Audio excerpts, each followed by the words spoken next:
All right. So, Headshrinkers, it is an absolute pleasure to sit with you in the digital realm after seeing you guys face to face at Halls of Delphi for a show a few weeks back, and I'm still kind of that into it and that fascinated by what you guys are doing. That wanted to get everyone together. So this is really just to chat about your influences, ideas behind songs, and that kind of visual impact of the band. So I guess the first question is, how important is that visual aspect of what you do? The very visceral live show, but also the artwork as well. Obviously, you've got great artwork, plasticine, and Bang Bang, for example. So how important, guys, is that visual aspect to what you do as Headshrinkers? I think it is very, very important because it goes hand in hand with music, doesn't it? Art. Well, music is art, but as like a separate entity is like very important to us because not only sound can convey like the feeling and emotion, but also colours and drawings and paintings can also, convey messages, however minimal that is, or however large it is, it still can convey something. So I think it's really important for us. And we like to give the opportunity to artists as well, to obviously have their take on a song. That said, like for plasticine and another song we've got. Actually, what paintings have we got? So we've got the Bang Bang. Yeah, that was from a girl in Manchester, I want to say. She painted that for us. Yeah, we saw her work on another band's cover, and we liked it that much. We asked her to do ours. It's fantastic. Fantastic. Yeah. So it's good. It's really good. Yeah, we just ask them what we want, and they managed to do it for us. So I have this image in my head, and I managed to get it across. So all good. We put a lot of work. It's really important. We put a lot of work into like our music videos as well. We were just filming a music video the other day, editing it at the moment. It's really important to us, and we enjoy doing it as well, don't we? Like Garran said, it's an extension of the music, really. Yeah, absolutely. Another way to tell a story. Yeah, absolutely. I think there's like a difference between just being like musicians and also like being creative people, and we are all individually and differently creative in different ways artistically. So it does, as Garran said, it goes hand in hand with the music we want to put out is reflected in the artwork that goes with it and the visuals that go with it. Yeah, for sure. Yeah, for sure. I couldn't because when you listen to a song, you like, I don't know if it's just me, I don't have that thing with colours, but like when you listen to a song, you relate it to like a theme of art or a colour. You listen to an album and I think it might be an angry album, so it might be red. That's just like really a basic thing, but like you do associate colours and art with music, and artwork's really important anyway, because especially like the physical releases and vinyl, like I'm massively obsessed with that. And having it in your hand and like it's so important, and that's what draws you in as well. A nice piece of art, and try not to like do it because of that, and we don't do it because of that, but it is a lot more visually pleasing, isn't it? Painting. Absolutely, yeah. And the video as well. Like obviously, you're putting out a lot of videos, and the video for plasticine and stuff.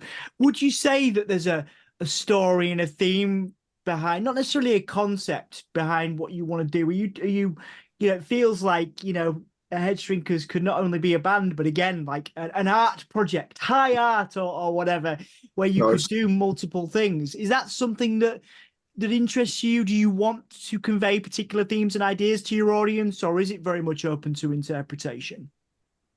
I think both. Right. That doesn't really answer your question for one of them. I think both for sure, because we have like an idea of what we want to run with. Let's say the plasticine video. And we have these ideas, but then when people watch it, they can take whatever they want from it.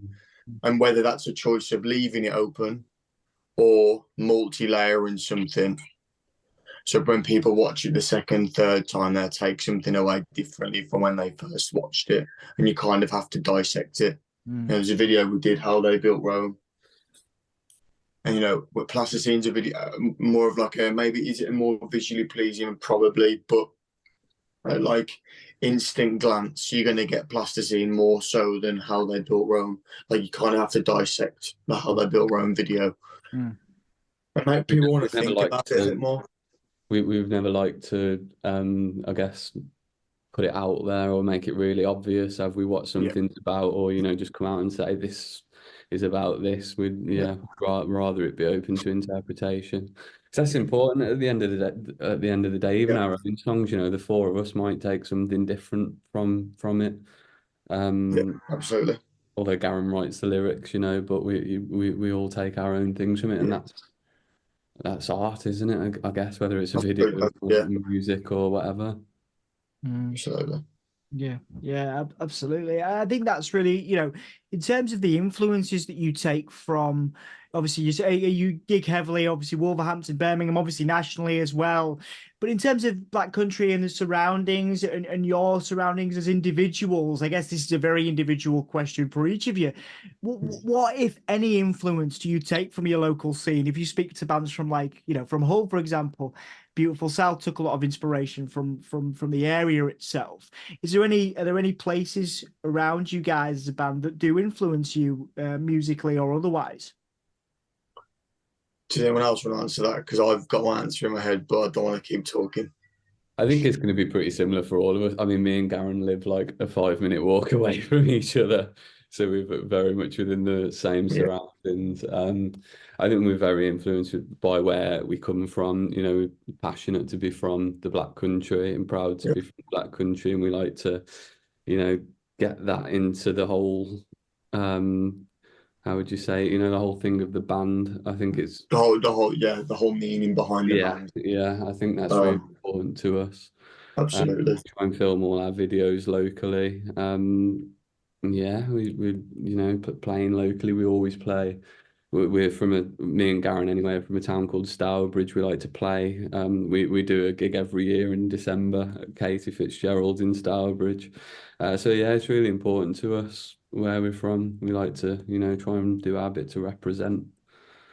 Yeah, just to add on to what Jay said as well, in terms of the writing aspect of it as well, and even the band.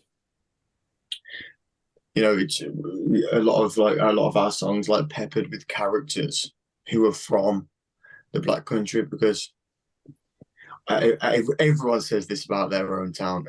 It's not the best place in the world, just because you've got so much familiarity with it, and that's where you're from. But yeah, of course, because that's where you're from, and you're in a product of your own environment, aren't you? But I think it's definitely had an inspiration on us, and like Jay said, we always try to use stuff locally, and we want to be quite resourceful around here because we want to show the world the history of where we're from, really, as well.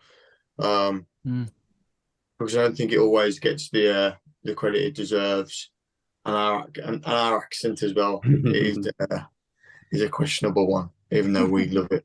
But yeah, it's good. It's really good, and you can have a nice pint as well. So yeah. Nice. Yeah, I want to open the floor up to the rest of the band as well, because obviously, again, different people have different views on this. Like, are there any other comments on the Black Country's influence? I do have a question to extend from that as well, but yeah. Well, I think as Garran said, like, not many people actually, even if you are a Black Country band, you're always kind of branded as a Birmingham band, and that's just something that we're really against, I suppose. We don't ever say that we're a Birmingham band. We always say where we are from, because it's important. Like we're really proud of where we're from, and we're proud of the heritage and the history behind it. And no, we're not a Birmingham band, so we don't say we're from. We play in Birmingham because that's where all the gigs are, obviously. Like many places in the Black Country bar, like Wolverhampton, that really put our kind of gigs on. But we like to make it really well known. We take the Black Country flag everywhere that we go. Fantastic. Yeah, I love that. To the Netherlands. That's a good point as well. Most of our merch, most of our t-shirts, we incorporate either like not the Black Country flag, because that's a bit too on the nose in it, but like we always say made in the Black Country on it. And, you know, we always have bits of merch that, you know, represent that as well. That's cool. Yeah. That pride. Yeah. Yeah, it's nice. Good to hear. I feel like there's a lot. It's difficult because I mean, this is a question that there's sort of, I guess I'll squeeze in. I wasn't necessarily planning on asking it, but do you feel like, you know, because you're sort of taking out the Birmingham band, whatever, you know, do you feel like there's any challenges or, you know, sort of saying you're from the Black Country and kind of wearing that? Because again, it's not necessarily, you know, people go Birmingham, Wolverhampton, you know, in Yorkshire, for example, it's Leeds, of course, you know. So do you feel like there's any issues with doing that, or have you come up against any challenges? Or right? Yeah, for sure. I think what Scarlett said as well, just to start the answer off to that question, is like, if you're a band from the Black Country, a lot of bands say they're from Birmingham because they're scared of what we're trying to like wear on our shoulders, man. You know what I mean? But like I said, the truest form of art is the truth. Like, it's got to be true. And it would give me a massive gripe if we were saying we're from Birmingham when we're not. Like, it just wouldn't fall right with us, you know, especially with how inspired we are from it. But yeah, of course it has its challenges because it's a less known place, and but there has been bands from the Black Country, you know. You got Zeppelin, you got the Wonder Stuff, Neds, you know. You have all these bands where it's an important place. The Black Country is nationally, it's so important. So yeah, I do feel up against it, but if you want to hold the torch, then you've got to knock down these doors, I think, and we're prepared to do that. I like that. That's one hell of an answer. Yeah. Sorry, go on. Like Scarlett was saying, like there's not that many venues around here, which is you know, so we do end up playing a lot more in, say, Birmingham. But we try and play in Wolverhampton as well, which, I mean, Wolverhampton is debatably not in the Black Country, but there's not really that many music venues round by us. So yeah, we do end up playing a little bit further afield. Obviously, when we were first starting to sort of get people from the Black Country, no one from the Black Country likes to go to Birmingham. It's a thing, isn't it? You've got to really like convince all your mates like that. It's going to be sickness, mate. So back when we were first starting.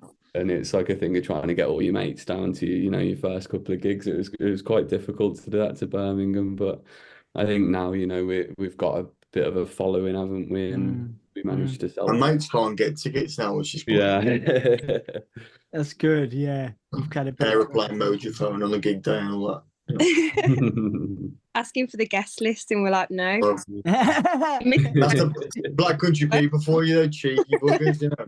Yeah. Good though. You didn't believe in us from the start. You're not coming in. You know what I mean? Yeah. Nothing against Birmingham, though. I mean, we've played loads in Birmingham, and there's some great venues in Birmingham, and there's some, you know, great bands from there as well. Absolutely. Friendly competition, just like, isn't it? Branching off slightly from that, like I think it's hard for West Midlands bands in general, not just us. Like, I feel like, you know, we've come across this loads of times where if you're not from London or like that, you are going to have like different challenges to whereas obviously I understand that bands in London, it's like uber competitive. It's, you know, to even be seen here is difficult, you know, so it's like it is just challenging being from the West Midlands and in general, I think. Probably similar for the north as well. Yeah. Is that quote, like I say earlier, I think you've got to kind of break down. And there are bands, obviously, again, you know, there are bands that you outlined from the Black Country, and there are numerous bands from Yorkshire as well. But it is that extra kind of drive that you got to have to really break out. You know, it's one of the reasons we started what we do, is to support bands from you know, areas that don't necessarily get the platform. And you know, there's some incredible bands and artists out there, you know, like yourselves, which is why we're sat here, which is that's all. That's, you basically just what I've answered what I was thinking as well in my head. And you know, it's like a majority of the working class place, you know, the Black Countries, and like, you know, to get recognised, yeah, it's harder, but what's a bit of hard work? We're prepared to do it, you know. Yeah. You know, my granddad was a miner. Yeah. Do you know what I mean? So he like, obviously he's not here with us now, but he'd be looking down going, come on, man. You're just playing songs. It's playing songs, man. Stop phoning and get on with it. Yeah. And the north, but like also the north is about, it's predominantly working class, which is beautiful. So yeah, a bit of hard work's good. Fill up against it, you feel motivated, yeah, man. Of course. Yeah, the graft. I love it. I love it. Right. Well, you want to talk a bit about sort of again your progression as a band in a minute, but I want to get an answer from each of you on this one, because again this is different. It extends from that question previously. In terms of your own personal influences, again, so we're looking. It can be as diverse as art, can be video games, can be movies. What are the inspirations that you all bring into sort of the melting pot of Headshrinkers? And I would like an answer from each of you for this one, please, because I know it is different and unique to each of you. So yeah, pop culture influences that bleed into Headshrinkers, if there are any. I'm answering first. You know what? I think I'll go first then, because I haven't really said much so far. I do apologise. I'm absolutely shattered today. I was playing COD.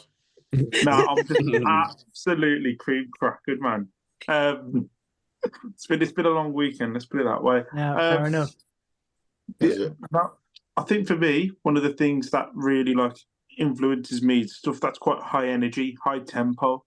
So I like to do bass lines that aren't just sat in the back of the song.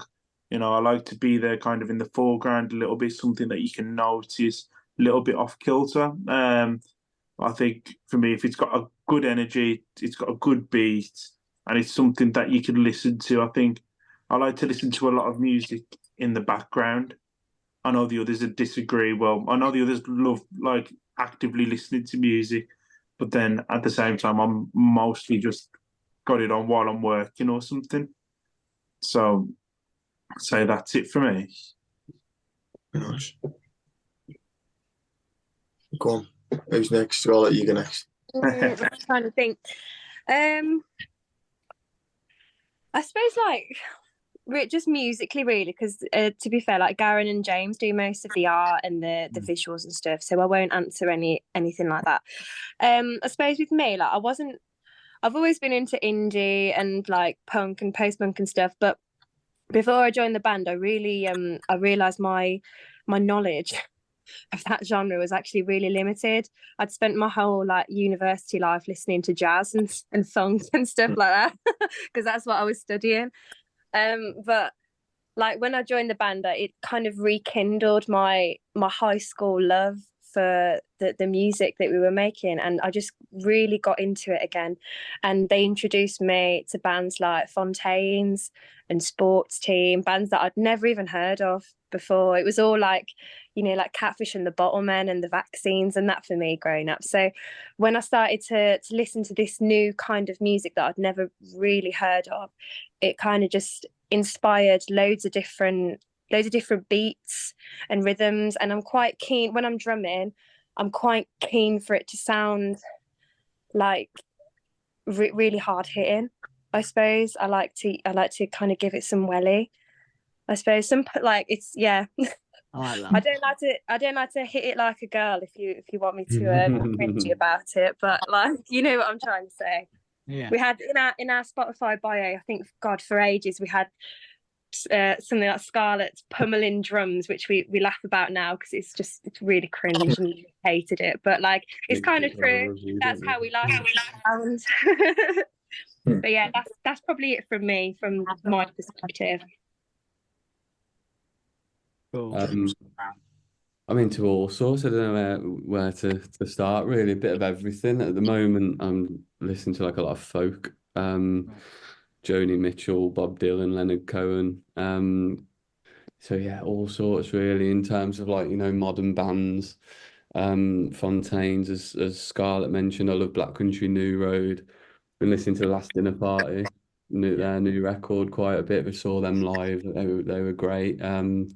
Just all sorts. Yeah, try and listen to as much different stuff as possible, really. And I think you can take different things from, all sorts of different genres and just throw them all in. In terms of the visual kind of element, I really don't know. I mean, who are we influenced by in terms of the visual side of things, Garran? I feel like it's different for every song, and we just kind of, have a look about at what we like. I think our music videos tend to be very like symmetrical, don't they? And they've all got a very similar kind of. I think the first one we did it for was Doorway Conversation, wasn't it? And we wanted to get like a bit of a Wes Anderson kind of vibe, in terms of how his films are shot, and we've kind of always ran with that really. We like the camera to be like right in the middle and everything to be perfect, and we'll spend ages like making sure it's all right. In terms of the music videos, that is. Yeah. Yeah, I echo that, Joe. In terms of like inspiration musically, I think like it's really hard to say, because like, after this interview, I'll go, should have said that. Should have said that. But I grew up on such a mixture. So my first record was Eminem, Curtain Call, and I firmly believe that is where my love for words came from. I don't know why. I have no idea why. But that was listening to Johnny Cash, who's a really cool guy, isn't he, Johnny Cash? I mean, I don't know him personally. Well, I could never know him personally now because he is dead. But yeah, but in terms of like a visual, in terms of the music thing, I listen to a lot of stuff. So it could be like Irish music, folk music, obviously your punky, indie, your alternative, all that sort of stuff. But I think the Toots and the Maytals as well, a reggae band. They're probably my favourite of all time. So I can't really give you an answer on that. But in terms of visual, I don't know. I think when I write words, I associate like themes with a word. Obviously, that's a really obvious thing to say. But in terms of like, so I see a word written down, I could almost spider diagram off that wall about colours, sound. Angles, stories. I have no idea, and I feel really fortunate that I've got a kind of brain where it works like that. So I'm not too sure. And like Jay said, it works for different songs. Yeah. So yeah, and people, I've always been, and this is my best and worst trait. I'm a very like observational kind of person. Like I pick up on really little things, like minor little details with someone. Like let's say, like for example, if someone has like a little trait they do right when they're speaking, or I'll pick up on that within like seconds, and that's my worst and best trait, because I can't have a conversation with someone. I'm constantly like, analysing what they're doing all the time. Which is quite good for humour sometimes, quite good for writing, but also I can't really have a conversation most of the time, or I'm not listening to someone. So maybe like the observational thing has really helped me in terms of like trying to direct something or write. So I don't know if that answers your question really. Yeah, like people and work. It's like a melting pot. It's like a melting pot, which I get. I also appreciate you, Scarlett's cat, as well in the background there.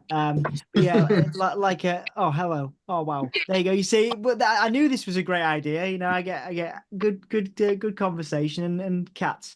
Yes, it's like a melting pot. I think that's what it comes in, and that's what happens when I listen to your sound as well. Again, you've got these kind of this visceral live show, visual live show, this sort of post-punk element in the melodies and in the spoken word stuff. I wanted to talk to you. I've got sort of a few more questions for you today, and I wanted to sort of ask about how you feel like the band has changed and developed. Obviously, you've had Doorway Conversations as an EP come out 2022, a couple of years since that. I feel like you've got these kind of really sort of deep songs. You got like Interrobang there, but then like some of the melodies, like in Monocle, for example, is quite hopeful. And I kind of wanted, for me as a listener, I kind of wanted to ask you guys, like, how have you seen the band progress as individuals? How do you feel like you've changed and developed as musicians and as artists through the time you've been a band, right up until obviously just releasing Plasticine most recently? I think we've definitely found our sound more recently, maybe in the last year or so. I think we started sort of a year or so before lockdown. Scarlett joined during lockdown. I think at that time we were sort of experimenting. We were looking maybe a bit more to other bands that we like for inspiration. But I feel like now we know what we sound like now, which I think is the main way that we've, sort of developed. I don't feel like we need to, or that we do necessarily, like, look at another song and think, oh, let's write a song like that. I feel like we just kind of, we know how to write a song that sounds like our own band now. And, I think we've got our own sound, really. We're quite, not saying we're, completely different, like nothing you've ever heard before, but we've definitely got our own kind of thing going on. Yeah. We don't sound like, specifically like any other band. Yeah, I think so. I think so as well. Yeah, I kind of think like now when we craft a song, it's not like, oh, let's make a song to sound like that. Let's just naturally write. And that's kind of it's a lot more pleasing instead of trying to write like. And we've never really tried like let's say Monocle. That's quite hopeful. I think it all stemmed from Xavier. Xavier had a bass riff, and it all just stemmed from there. I think we were playing. When I first heard that, I think it was from Bedford. I think we were in Bedford. We're in Soundcheck. We started playing that, Xavier. Is that when everyone else heard that? I remember. Can't remember. But yeah, say yes for the story's sake. Don't let the truth get in the way of a good story. We're in Bedford. It was under the moonlight. Mate.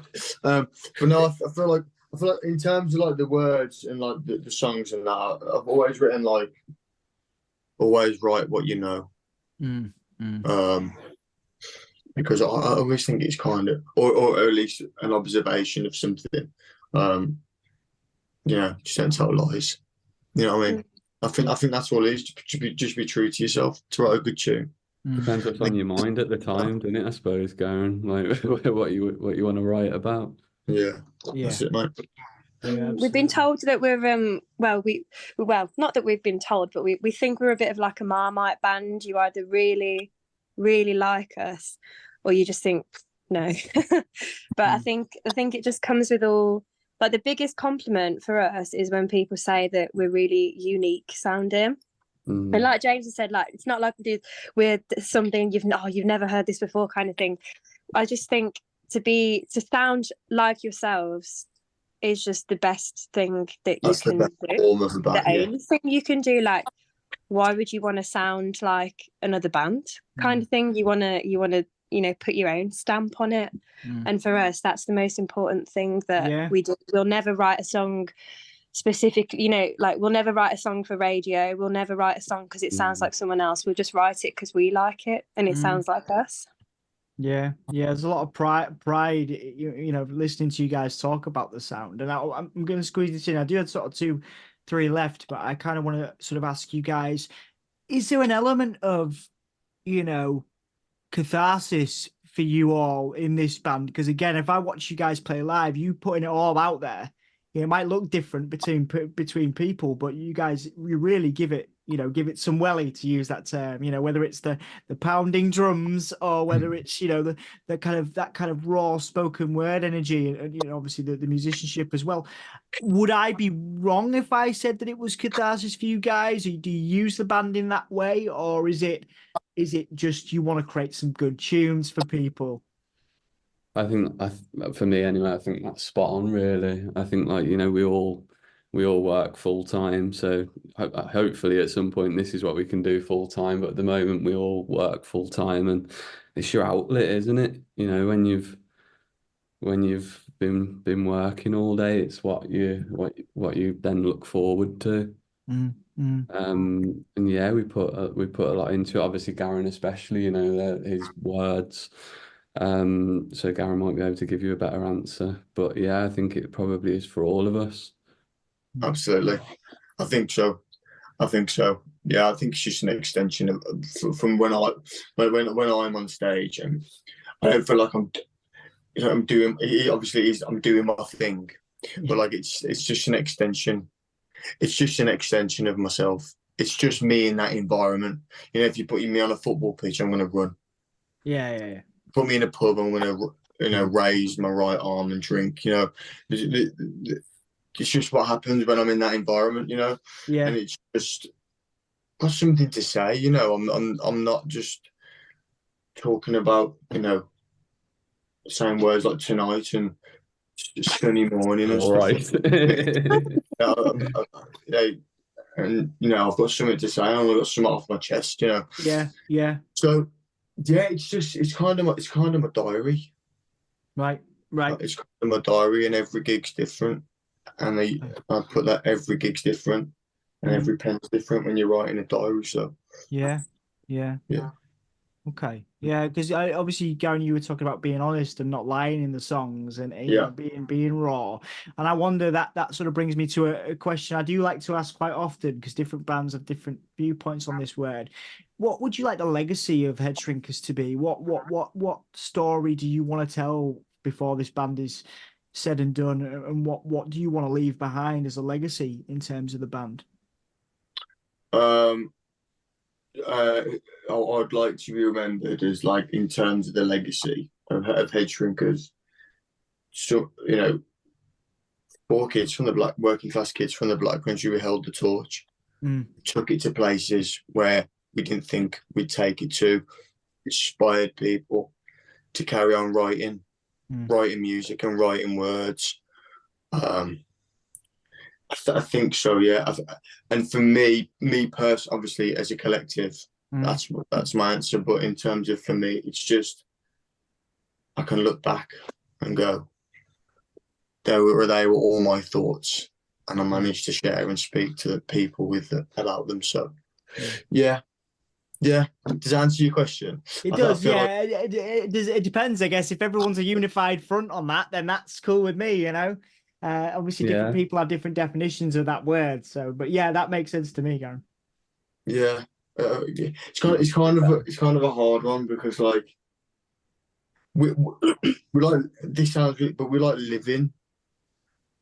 Like, this is going to turn on its head, but we like living that question. We're living it. They're living the legacy almost, because we are paving the way for the Black Country at the moment. There's no one else in the Black Country who are doing what we're doing. And that sounds like, oh, well, you don't big yourself up like that. But actually, yeah, if you work at something, give yourself a bit of wassa, as they would say. you need to back yourself, you know. You need to back yourself. Yeah, like it's our art and craft, and it's our thoughts and energy.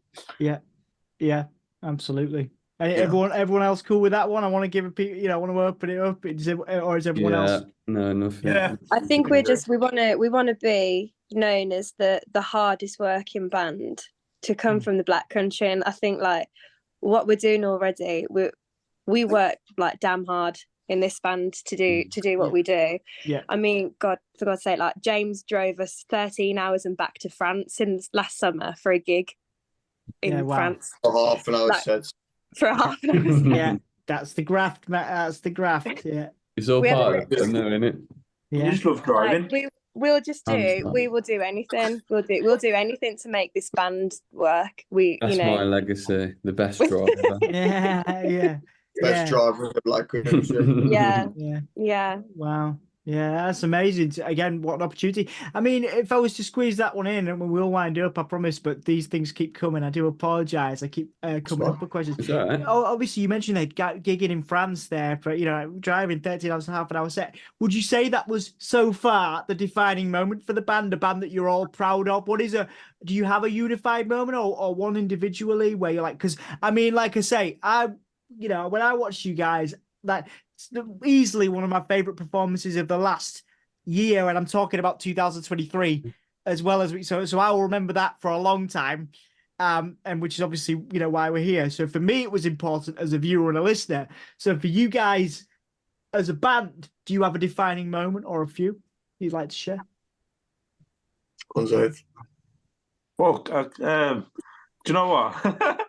Don't laugh at me. No, there's a few defining moments. I think for us as a collective, one of the big ones was we managed to play on the main stage of one of the big O2, the O2 Institute in Birmingham, which is always, like, it's a big one, it's local.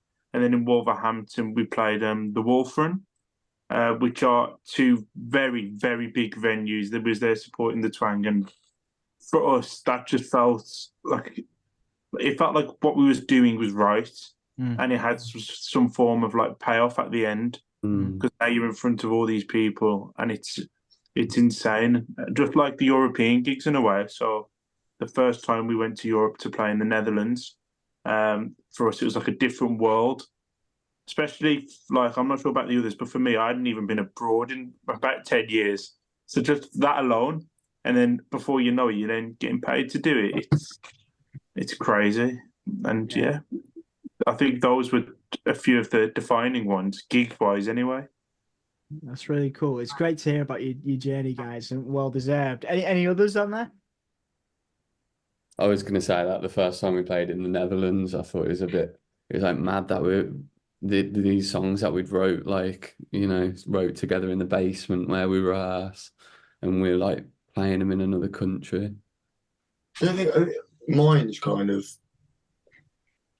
mine isn't a gig. Mine's probably a period of time where mine's like a reoccurring sort of feeling, where like at the end of 2022 and maybe start of 23, probably 2022 actually, is when we had the sound of us, and that feeling of like that time. It probably happened across like 4 to 6 months. That's quite specific. It probably wasn't that, probably about 6 months, where we were writing, and every song was like, okay, this sounds like us. This sounds like us. This doesn't sound like us, but it does sound like us. You know, it sounds quite folky, but it's still Headshrinkers. That period of time when we kind of found ourselves was that's my answer, I think. Yeah, cool. It's my moment. I think it's good. Yeah. Scarlett, you got one? To be honest, pretty much the same as James and Xavier. Like when we went to the Netherlands for the first time, it was just crazy to think, like, you know, one second we're in the cellar rooms rehearsing where we go in Wolverhampton, and next we're playing to a massive crowd in this festival who actually really like us. Yeah. Like we went down really well, and I think that was. I mean, over there, it's totally different. Like in the Netherlands, we were treated treated like celebrities, and it was absolutely baffling for us. Like they were, you know, we had this like they were just offering us everything. It was like we were A-listers or something. And we just obviously lapped it up because it's us, and we, you know, milking it for all it's worth. Yeah, enjoy it, absolutely. Yeah, but yeah, probably the first time we went to the Netherlands is when I thought, wow, this is real. Like we're in a proper band now. Wow, yeah, no, it's cool, and obviously again the audience in Europe really appreciated it and treated you as such. It's one of the very, very briefly. I was in like a tiny little hardcore punk band, and I remember doing some European shows, and we went to Asia, and it's a completely different world as to how you're treated there versus here. You could be like this, and obviously you guys have a really good reputation. We didn't have we were just like miserable and horrible sounding stuff, but you guys have like accessible sounds, but we were still treated like it was amazing. So it's yeah, interesting hearing that viewpoint. Last two guys, and this has been a joy, and I could talk to you guys for ages. Loads more questions for another time, but I know it's a Monday evening, and once again, I appreciate the time. I'm gonna bring this one back. I took this. I have the feeling that Scarlett feels about the sort of pounding drums about this question, but occasionally I like to bring it back. It does make me cringe a bit, so bear with me on this one. If you could come up with a Frankenstein's monster for the Headshrinkers sound, so like, I don't know, the left knee of Public Image Limited and the right testicle of Idols, and the elbow of the Fontaines, for example. You pick this, by the way, these are just examples. What would be the Frankenstein's monster for Headshrinkers and the sound?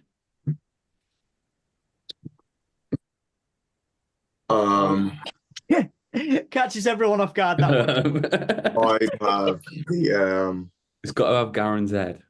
I'd have the brain of Elon Musk whisking with Gordon Ramsay as assertiveness, with Ricky Gervais's chin, David Brent's goatee, No, I don't know. Something. I just think it should be something to do with Elon Musk because it's revolutionary.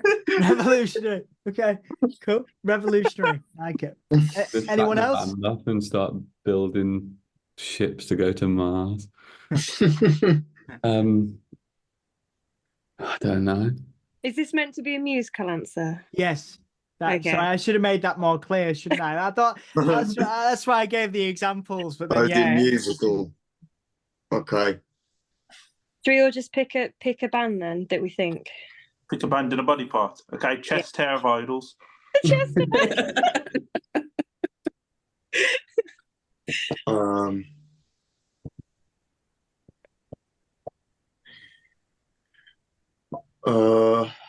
The earlobes of pixies. like oh, it. that's such a good one. It's a good one. Oh, are you The sure? fingernail of Joy Division. Like it. This is shaping up nice. Yeah. Couple more. Shane McGowan's teeth. Shane McGowan's teeth. Okay. Cool. I'd have Jeff Mangum's beard. Okay. This is all.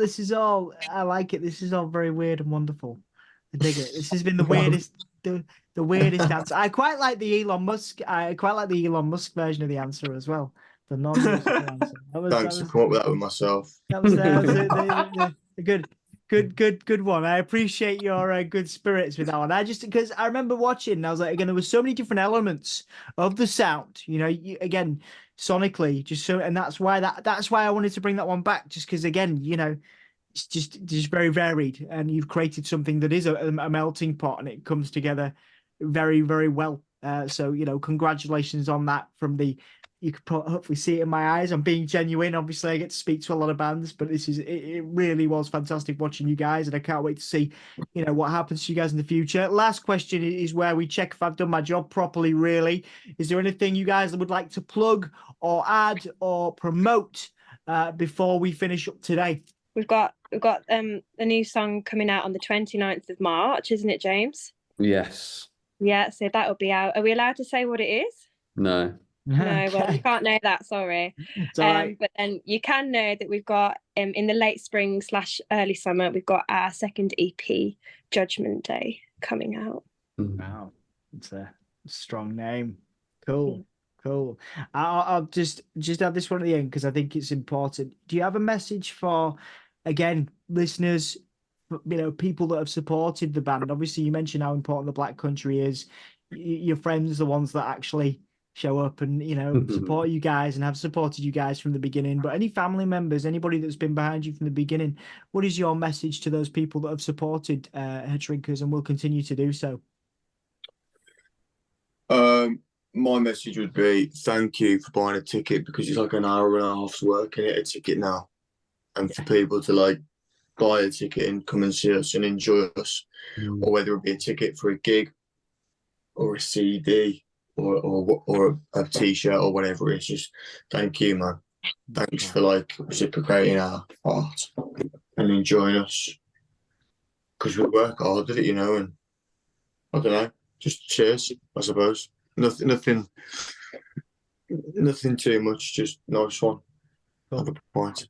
Cool. Good. I feel like that's a good ending point. Thank you guys so much for the time, and like I said to you before, I can't wait to see you again. And I was blown away last time, and I assume I'll be blown away again. And good luck with everything. Honestly, it's going to be a great journey for you guys. Thank Tom, you. so much